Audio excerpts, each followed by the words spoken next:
This video walks through creating mobile application monitoring rules with whitelisted domains.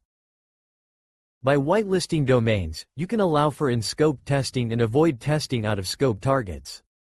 Click on the hamburger menu icon on the left. Click on Scanning. Click Monitoring to go to the monitoring page. Initiate the creation of a new monitoring rule by clicking the New button. Select Play Store for Android monitoring rules or App Store for iOS. Select one, more, or all targets. The monitoring rule will be applied on the selected mobile applications. Move forward in setting up your monitoring rule. Select the timing of the monitoring rule. It can be either continuous or Cron-based.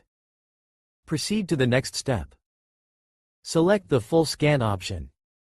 Proceed to the next step by clicking Continue. Select the test credentials to use. This step is optional. Click Continue to proceed to the next step.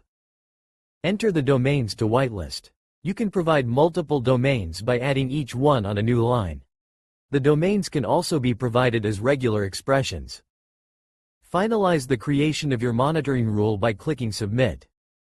Go back to the monitoring page to see the newly created rule. The created monitoring rule will be in the list of monitoring rules.